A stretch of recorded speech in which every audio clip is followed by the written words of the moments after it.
Jemaah ingat, sesajen itu syirik besar jemaah. Yang tadi kita bacakan syirik kecil, jimat ya, menjadikan sebab. Tapi kalau sesajen ini penghambaan kepada selain Allah sudah. Jadi bukan syirik kecil, karena memang dia itu menyerahkan ini, dia itu menyembah selain Allah. Beda kalau jimat. Jimat itu dia menjadikan ini sebab, tapi dia tetap yang Allah. Jangan dianggap remeh, karena orang yang pakai jimat itu hidupnya akan sengsara, kata Rasulullah SAW. Itu berkaitan dengan jimat. Kalau sesajen, itu termasuk syirik besar. Ketika jelas-jelas dia itu menghamba kepada selain Allah. Tanya, buat siapa sesajen ini? Apa dia akan mengatakan buat Allah? Enggak. Dia benar-benar bukan untuk Allah Subhanahu wa taala. Kadang-kala pisang diikat, pisang yang masih hijau, kemudian dikasih bunga mawar merah, mawar putih, kemudian dikasih bubur merah, bubur putih, lalu dibacain. Memang mantranya udah beda. Mantranya udah ada Al-Fatihahnya. Tapi tujuannya tetap untuk selain Allah Subhanahu wa taala. Itu sesajen yang Anda ketahui. Kalau sesajen itu adalah memberikan sesuatu untuk selain Allah Subhanahu wa taala, dan ini sebuah perbuatan syirik. Ustaz, orang itu sholat, orang itu haji. Nah, bukan berarti orang yang sudah masuk Islam ini tidak bisa berbuat syirik. Allah mengatakan kepada Rasulnya sallallahu alaihi wasallam, la in asyrakta. Andai kata engkau Muhammad berbuat syirik, engkau bayangkan. Allah berfirman kepada Rasulnya sallallahu alaihi wasallam, la in asyrakta. Dan gak mungkin Nabi berbuat syirik. Tapi peringatan buat umatnya, la yahbatanna amaluk. Semua amalanmu gugur.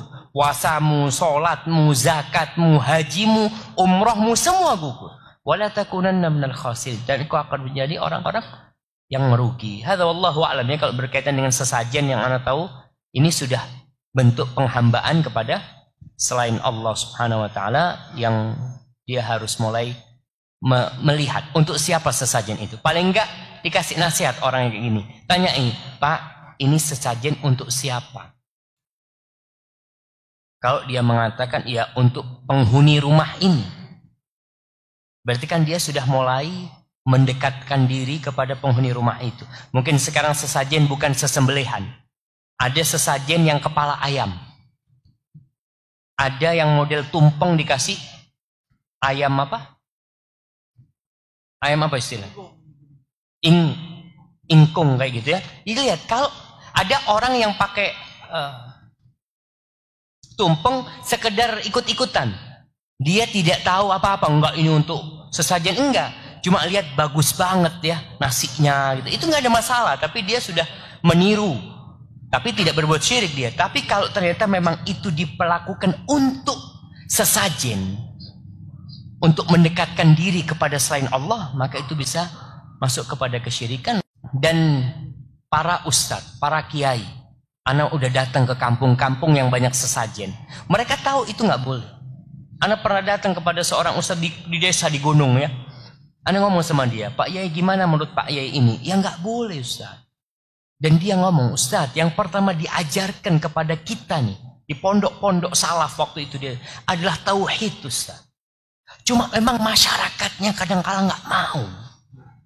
Itu kadang-kala seperti itu jamaah. Maka ya kita perlu luruskan. Kita datang ke ustadznya. Cara nasihatin datang ke ustadz yang ada di situ. Ustadz yang alim ya. Tanya ustadz, apa hukumnya memberikan sesajen kepada selain Allah? Soalnya keluarga anak kayak gini. Insya Allah dia memberikan penjelasan yang lurus tentang masalah itu. Bahwasanya itu adalah bentuk penghambaan kepada selain Allah Subhanahu wa taala. Barakallahu fikum. Naam.